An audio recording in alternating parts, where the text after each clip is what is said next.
السلام عليكم، اهلا بيكم مركز جراحات الشخير. ومعانا النهارده حاله الحقيقه ابو علي استاذ حسن من السعوديه، طبعا من بلاد الحرمين، اطهر بلاد الارض طبعا. 62 سنه ولا 61 سنه؟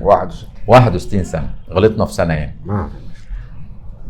بقاله فتره طويله تعبان وجاي لنا من السعوديه مخصوص عشان يعمل عمليته. نعم. احكي لي بقى انت حكايتك ايه بقى؟ انا عانيت كثير يا دكتور، كثير.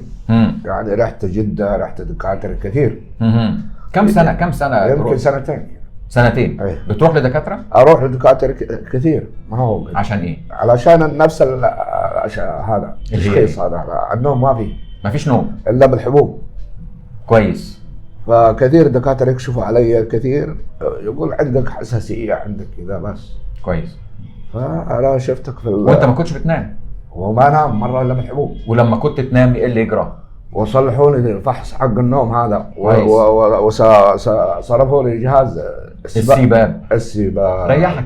لا ابدا. ازاي؟ والله بهدلني ولا انام. كنت بتاخده وما بتنامش؟ وما بنامش مره.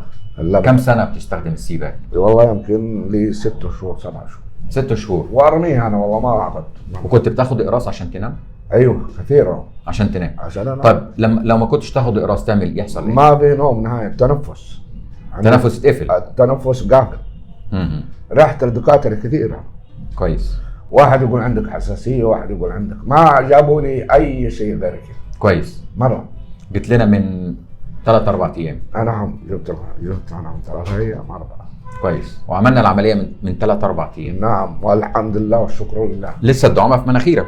الحمد لله. نمت. يعني ابو علي زي ما بنقول 61 سنه، عاملين له عمليه من 4 ايام، عمليه في مناخيره حاجز انفي، وعاملين له عمليه في الحلق كبيره جدا.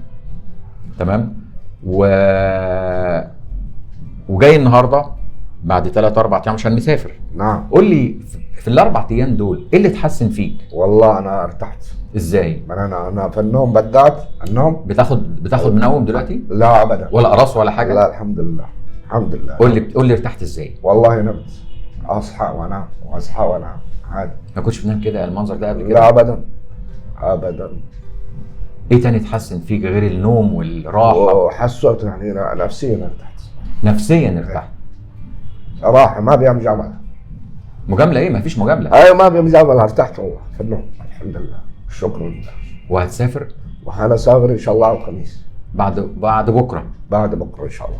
وهتشيل الدعامه هناك؟ باذن الله. باذن الله. باذن الله. احنا ما عندناش اي مشاكل ان المريض بتاعنا يجي لنا ويسافر في نفس اليوم او تاني يوم زي ما هو عايز. الحمد لله. وبيروح هناك يشيل الدعامه، بديله فيديو صغير كيفيه ازاله الدعامه او شيل الدعامه. نعم. على فكره انت ولا محتاج طبيب يشيلها ولا محتاج اي حاجه. اي حد معاك هو اللي هيشيل لك الدعامه هناك في دقيقه، زي ما هتاخد الفيديو اللي هديهولك ويتشال وكل حاجه. باذن الله. باذن. مبسوط؟ الحمد لله. اي والله مبسوط والله. يعني حاسس انت فعلا الحمد لله مجيتك زي ما بيقولوا؟ الحمد لله اللي وصلت له. الحمد لله. والله. في حد هو اللي بعتك او حد عمل عمليه زيك؟ والله انا اتفرج بس في هذا القاطع حقتك في على اليوتيوب. والله اراد اني اجي لك بس. الله اراد.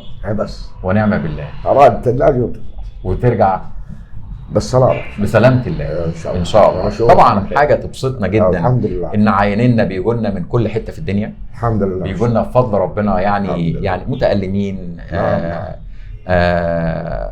معاشتهم بتبقى صعبه وحياتهم بتبقى صعبه، ولكن 2-3 وبفضل ربنا اولا واخيرا راجع تاني. الحمد لله. مبسوط، بيتنفس مع وجود الدعامه في مناخيره، ولكن الهواء دخل من الحلق. الحمد لله. الحمد لله. والانف فتحت. كان عندك مشكله في مناخيرك كبيره. كان عندك كسر في الانف زي ما انا قلت لك ووريت لك الحاجات اللي طلعت. الحمد لله. شكرا. الحمد لله. الحمد لله. هتتواصل معنا من هناك؟ نعم انا اشكرك يوم بيوم. والله يعافيك ويديك الصحه. ربنا يكرمك. والله يوفقك. سلامنا بكل اهلنا في السعوديه.